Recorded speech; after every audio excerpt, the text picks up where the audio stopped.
Bienvenidos a la noche cósmica de la oveja eléctrica para conversar sobre un tema interesantísimo, las neuronas de Dios. ¿Nuestro cerebro está cableado para tener experiencias místicas? ¿Qué tal, Pepe? ¿Qué tal, Silvina? Esa es una gran pregunta. ¿Por qué persiste la percepción de lo sagrado en el inventario de la experiencia humana? Al admirado neurólogo Oliver Sacks le intriga el poder que tiene el cerebro para crear estas experiencias. Sacks dice que independientemente de que tengan un carácter banal o revelador, forman parte del rango normal que puede experimentar la conciencia humana. No se trata de algo sobrenatural. Pepe Gordon conversa con Diego Golombek, científico argentino, quien dirige un laboratorio especializado en cronobiología y aborda este controvertido tema en el libro titulado Las neuronas de Dios, una neurociencia de la religión, la espiritualidad y la luz al final del túnel. No se pierda en este programa la primera parte de esta apasionante conversación.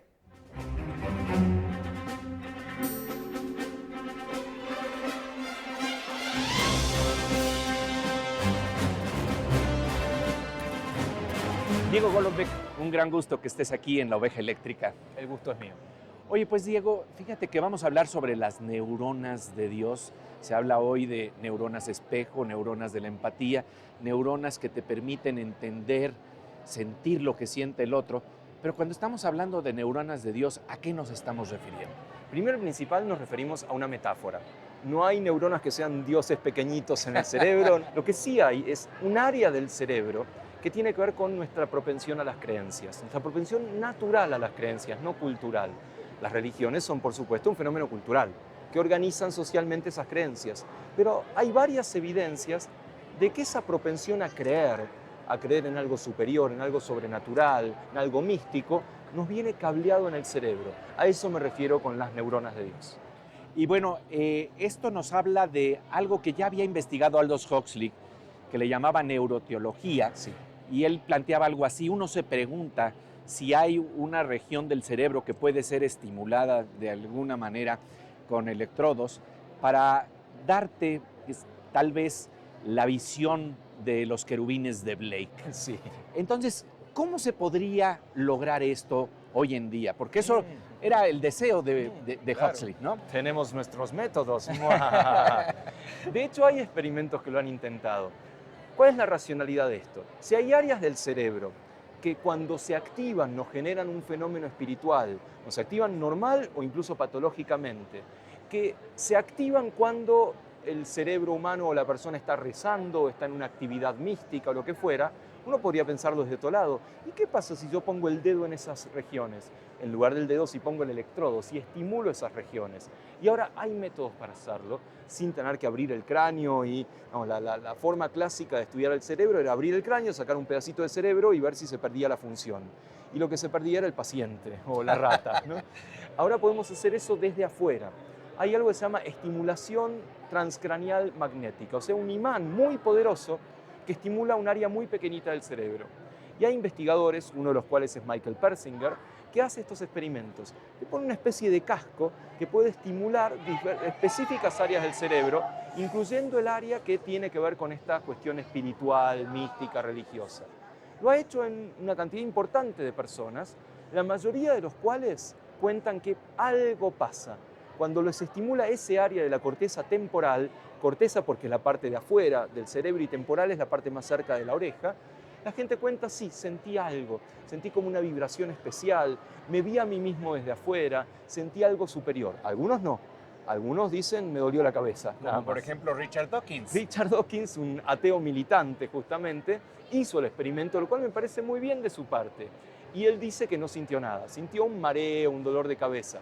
Yo lo que me pregunto es, ¿y si hubiera sentido, lo hubiera admitido? Ahí me gustaría estar en sus pies.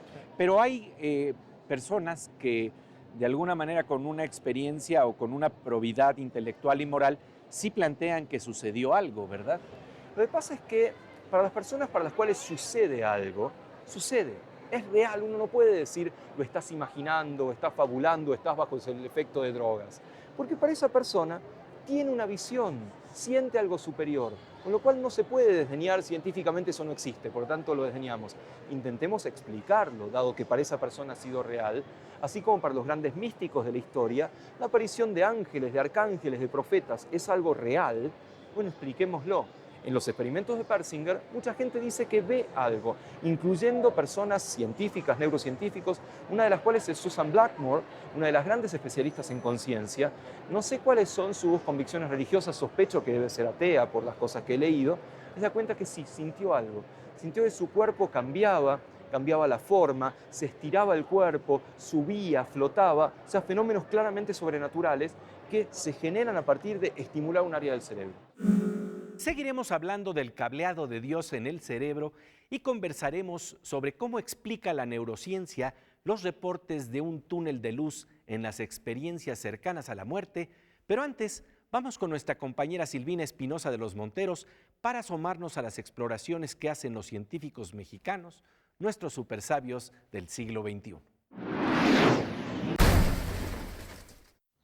El día de hoy nos encontramos con Cristóbal Miguel García Jaimes, quien nos va a platicar sobre la fundación que dirige llamada Ciencias Sin Fronteras. Ciencias Sin Fronteras es una organización sin fines de lucro, hecha por jóvenes para jóvenes, que se enfoca a dos objetivos: divulgar ciencia y cultura y apoyar a jóvenes de escasos recursos para que continúen estudiando, e inspirar a jóvenes a que ellos desarrollen proyectos, innoven. Por ejemplo, ahorita hemos participado en la Noche de las Estrellas de la UNAM, hemos participado en conferencias en Tlaxcala, en Hidalgo, en Mérida, en Guerrero, y bueno, no hay que olvidar que tenemos apenas 5 meses. Tenemos varios proyectos, entre ellos, por ejemplo, Toma mi mano y mi libro también, donde pretendemos recibir libros por parte de la sociedad, hacer bibliotecas y llevarse a las comunidades marginadas, porque no nada más es decir ponte a leer o cultívate.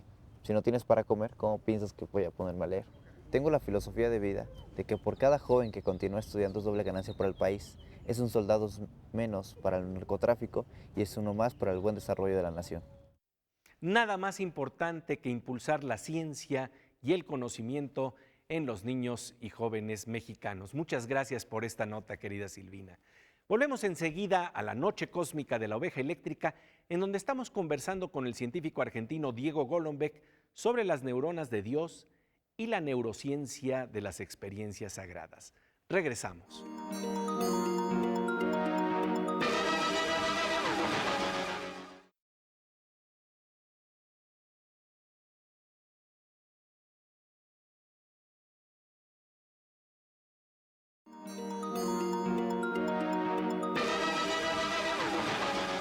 Como de rayo, estamos de regreso en la Noche Cósmica de la Oveja Eléctrica para hablar de la investigación de la neurociencia sobre las experiencias que se mueven en las fronteras de la percepción.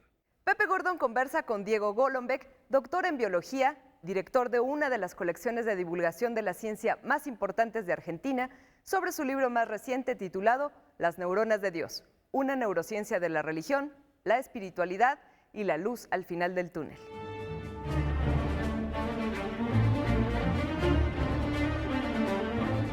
De esta manera se están entonces adentrando en experiencias que a veces eran consideradas imposibles de sondear. Por ejemplo, esa experiencia que está relacionada con cercanía a la muerte, donde se habla de un túnel de luz. Sí. Hablemos de lo que ha planteado la ciencia en torno a esto.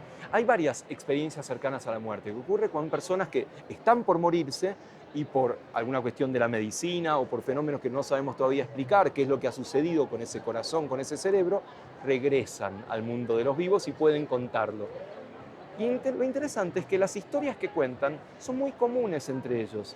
Hay imágenes que son las mismas para todos, una de las cuales es la famosa luz al final del túnel. Cuentan que ven un túnel oscuro y al final una luz muy poderosa que se van acercando hacia esa luz.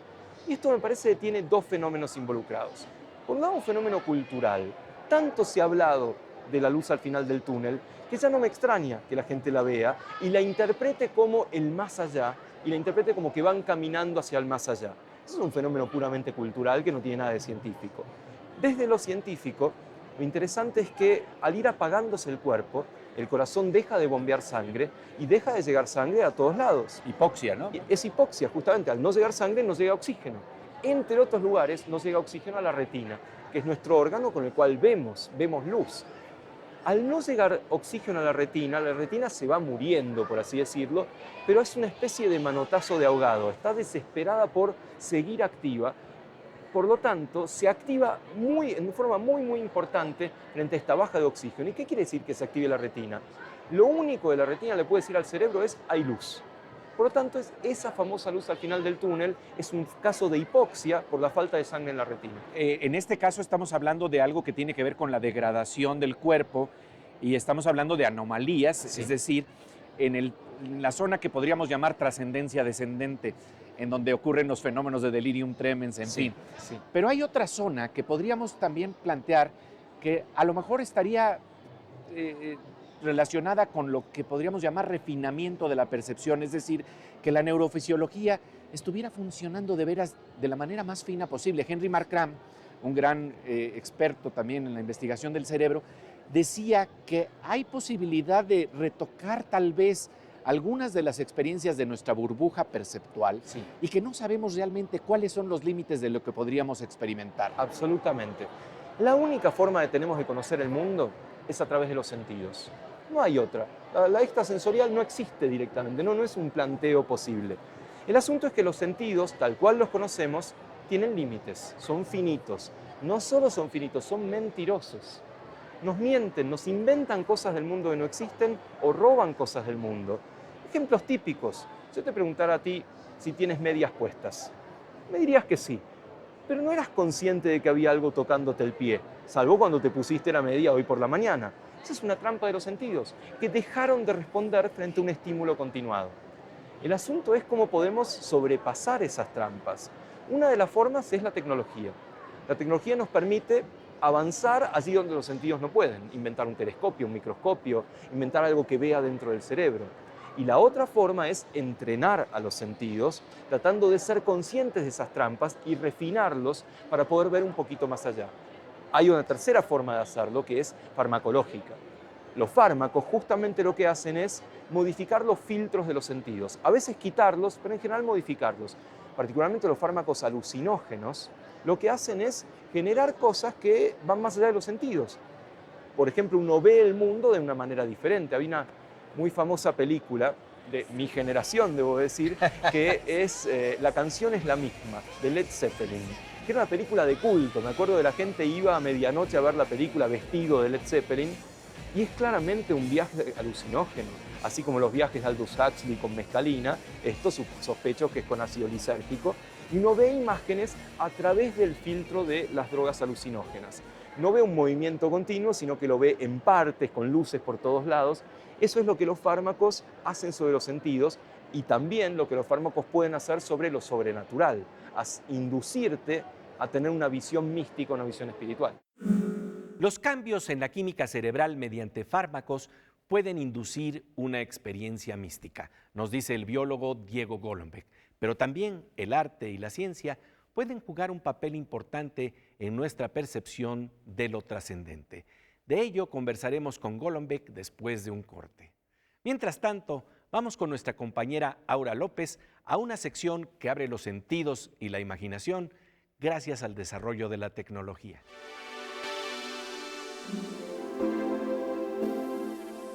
Pues querida Aura, como siempre, un gusto verte ahora de She-Ra. Sí, bueno, siempre hay que estar contentos y felices con sus superhéroes de la infancia. Y justamente hoy vamos a hablar de un oso azul muy especial porque me recuerda a la oveja eléctrica. Ah, eso va a ser interesante ver, ¿eh? Vamos a verlo. Este oso me recuerda a la oveja eléctrica porque es un robot. Y la misión especial de este robot es hacer que los niños que están enfermos, que van a un hospital, no se estresen tanto por la situación que están viviendo. Entonces, este robot lo que hace es que los relaja, empieza a platicar con ellos, interactúa con ellos. Y esto es posible porque se puede mover por sí solo, pero a la vez su piel tiene una capa de silicón que detecta el tacto y habla muchísimo en tiempo real. Lo que sucede aquí es que los niños o los pacientes que van empiezan a platicar, les cuentan chistes, el robot les empieza a decir, oye, pero ¿cómo te va? ¿Qué estás haciendo? Y demás. Y en realidad, como si fuera el mago de Oz, del otro lado de la caja hay alguien que está controlando la voz de este robot, pero es lo que también hace en gran parte mágico esto. Ahora, el robot tiene en su pantalla, los ojos del robot son un teléfono celular y a través de un software, la otra persona que está del otro lado, esta especie de mago de Oz, empieza a ver el titiritero, empieza a ver todas las reacciones y es como empieza a interactuar para transmitir empatía entre la niña y el robot. Y esto es un producto que están desarrollando en el laboratorio de robótica del MIT, justamente para que los niños estén más contentos y también la robótica pueda ayudar a la interacción entre niños, robots y hasta adultos. Ay, pues qué interesante, querida Aura. Un robot con compasión, un androide con compasión. Esa es la marca de la oveja eléctrica. Te agradecemos mucho tu presencia. Gracias a ti, Pepe. Regresamos enseguida a la oveja eléctrica para continuar una interesante conversación con el biólogo Diego Golombek sobre lo que él llama las neuronas de Dios y cómo la ciencia entiende qué es lo que pasa en el cerebro cuando se habla de experiencias trascendentes. Regresamos.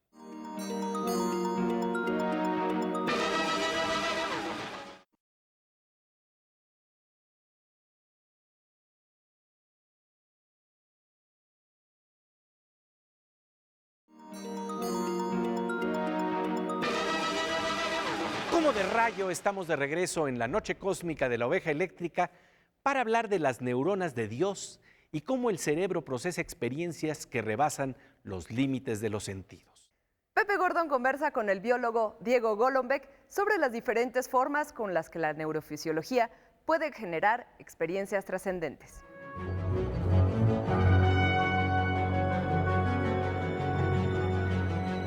Una visión que no es la común, y esto se puede entender precisamente al ver cómo se han hecho investigaciones de la percepción, por ejemplo, de las ranas, una investigación de Maturana, donde, por ejemplo, se planteaba que de todos los estímulos visuales que nosotros tenemos, la rana nada más tiene lo necesario para pescar la mosca. Pero entonces uno se queda preguntando, ¿y si nosotros tuviéramos también un afinamiento de la percepción que no se quisiera plantear nada más en términos de distorsión o de una memoria cultural que te está arrojando hacia algo que estás nada más alucinando, sino que fuera una de esas otras posibilidades reales de experiencia? De hecho, es así. La cantidad de estímulos que hay aquí alrededor nuestro que no percibimos el infrarrojo, el ultravioleta, cosas que otros animales hacen. La radio que está sonando aquí, que nosotros no sintonizamos. Todo eso nuestros sentidos lo filtran. No existe para nosotros, pero existe, tiene un ente real. Para otros animales es fundamental. Para un reptil, poder percibir el infrarrojo es la diferencia entre la vida y la muerte, porque sabe que ahí hay algo para comer o para salir corriendo porque nos puede comer. Por lo tanto, efectivamente, los sentidos distorsionan e inventan mundos. Inventan mundos, por un lado, de acuerdo a la especie y de acuerdo al individuo. Mis sentidos son diferentes a los tuyos. Cuando uno dice esto es amarillo, yo no sé qué hay en tu cerebro inventando ese amarillo. Claro. Es una cuestión cualitativa, es un qualia, como se dice en neurociencia. Ha habido aparatos e instrumentos, algunos incluso tal vez hijos de la comercialización, que están relacionados incluso con un discípulo de Michael Persinger, en donde se supone que te puedes inducir ya a ti mismo una experiencia mística. Háblanos de estos aparatos y si tú alguna vez has tratado, has querido, has deseado experimentar con esos aparatos. No, con aparatos no lo he logrado. Efectivamente, son estos estimuladores portátiles. Uno puede ir por la calle alegremente, necesita una experiencia espiritual, entonces o pone una canción de Enrique Iglesias de experiencia religiosa o prende el aparato que de pronto, mística por fin. Bueno, me parece es un poco exagerado y peligroso. Claro, porque uno está jugando con estimulaciones del cerebro. De hecho, yo esto lo cuento en el libro. Hay un interludio que es ficción, es un cuento, en el cual juego con esa idea. ¿Qué pasaría si esto se popularizara, ¿no? Esto de aparatos para inducir un estado místico. El atajo para inducirlo son los fármacos, son las drogas. Lo interesante de esto es el contexto en el cual ocurre. Un ritual religioso que incluya algún fármaco o alguna sustancia no funciona si el contexto no es adecuado. Si no hay cantos devocionales, si no hay danzas, músicas, vestimentas específicas, y eso claramente te lleva a que si vas a tener alucinaciones, van a ir por ese lado. Entonces, si uno va a tomar uno de estos fármacos, y la verdad que no corresponde hacerlo fuera de un contexto de investigación, si uno lo va a hacer, creo que tiene que prestar atención no solamente al contexto, si lo hace en un laboratorio, no le va a pasar nada. Claro. Si lo hace en este otro contexto, lo mismo que los derviches, estos maravillosos monjes sufís que danzan girando durante horas, que es un entrenamiento muy grande que tienen que tener. Dicen entrar a un estado diferente de conciencia, pero claro, lo hacen en un templo, lo hacen con una vestimenta particular, con alguien que está cantando cantos del Corán, y eso es lo que induce verdaderamente el estado místico.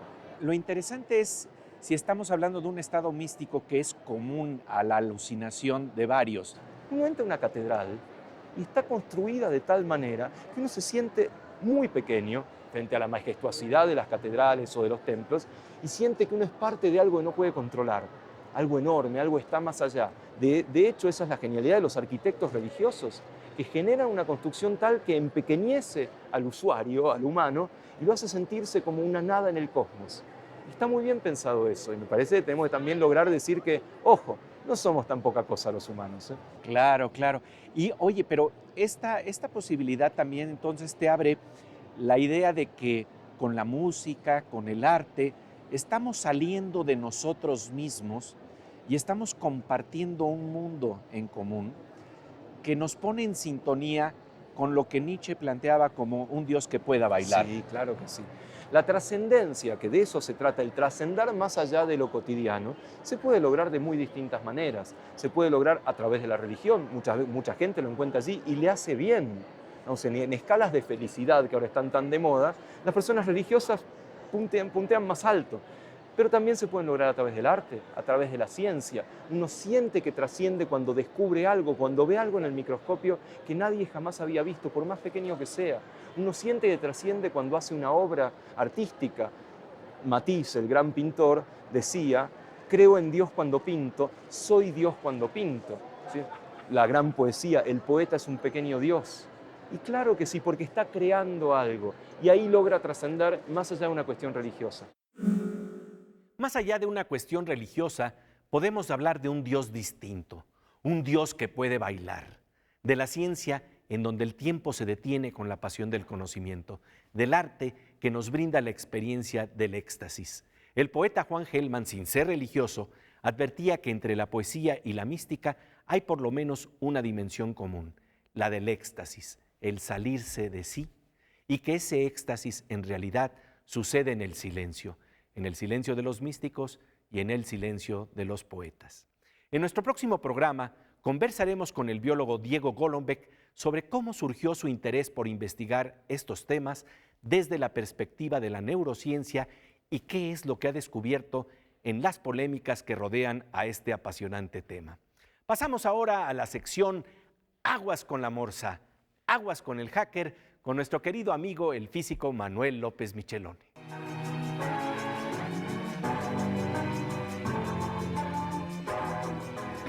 Querido Morsa, como siempre un gusto encontrarnos aquí en La Oveja Eléctrica. Gracias, Pepe. Oye, pues hemos estado hablando de las posibilidades tan interesantes que tiene nuestro cableado en el cerebro. Cuando las comparamos con las computadoras, ¿dónde estamos? ¿De qué se trata? Mira, estoy pensando en los 50 años que tenemos de ajedrez por computadora. Hemos aprendido mucho para hacer jugar una máquina de ajedrez y juega muy bien, tan bien como el campeón del mundo. ¿Pero qué nos ha enseñado para jugar nosotros mejor? Nada. No podemos jugar como las máquinas, no analizamos 200 millones de jugadas por segundo como la Deep Blue. Entonces, ¿cómo puede ser que tengamos jugadores como Kasparov, por ejemplo, o Carlsen, que pueden analizar 5 o 6 jugadas discriminando 190 y tantos, bueno, casi 200 millones de jugadas que discrimina, dejándose 5 o 6 valiosas, y jugar tan bien como juega la máquina analizando esas cantidades? Pensemos en que los seres humanos tenemos como grados. Es un gradiente, pues, no es 0 o 1. Desde el 0 al 1 hay todo un camino por recorrer, ¿no? No tenemos la capacidad de hacer una máquina, por lo menos de manera relativamente natural, que entienda estos grados intermedios de las cosas. ¿Es blanco o es negro? ¿O es 0 o es 1? Nos ganan en poder bruto, Sí. pero no en la capacidad de verdad entender. Sí, de hecho, la pregunta es, bueno, y después de perder con la máquina que juega al ajedrez, alguien me decía, está bien, perdí, pero no hay nadie en casa, ¿no? Y pues sí, no hay nadie en casa, no saben ni siquiera que juegan al ajedrez. Por eso tan interesante explorar eso que tiene a alguien habitando en casa, habitando en nuestro cerebro. Sí, ciertamente. Sí, Pepe. Y bueno, pues como siempre te agradecemos tu presencia aquí en La Oveja Eléctrica, querido amor. Gracias, Pepe.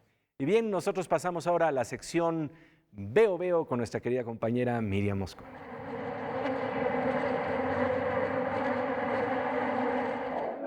Querida Miriam, como siempre, un gusto encontrarnos en la noche cósmica de La Oveja Eléctrica. Igualmente, Pepe. Oye, pues, ¿qué onda? Más bien, qué hongo. Qué hongo, Pepe.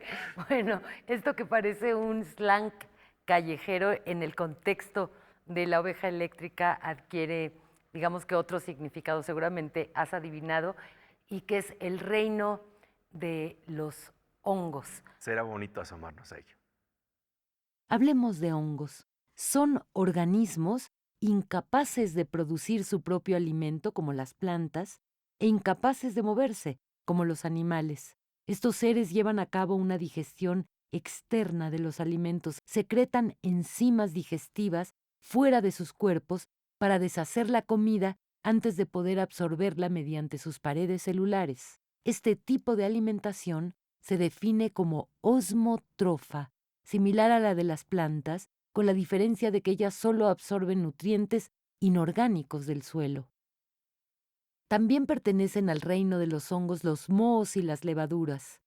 Esto ha sido un mini atisbo a este reino de curiosos seres que, sin darnos cuenta, controlan casi por completo el reciclado de los nutrientes en la biosfera de la Tierra. Y nuestro epílogo es alucinante. El micelio es la masa que constituye el cuerpo vegetativo de un hongo. El micelio de algunos hongos en bosques ecuatoriales puede llegar a ser de varios kilómetros cuadrados de superficie, por lo que, de alguna manera, se podría considerar como un ser gigante, un Gulliver en este reino complejo y misterioso. Pues sí, ¿qué hongo? Hasta Alicia en el País de las Maravillas se lo preguntó. Con la sonrisa del gato Cheshire, la sonrisa del gato pero sin gato de Alicia en el País de las Maravillas, llegamos al final de esta emisión de La Oveja Eléctrica. Los esperamos en este espacio donde se encienden las neuronas en la búsqueda del conocimiento. Aquí, en Canal 22. Somos una opción.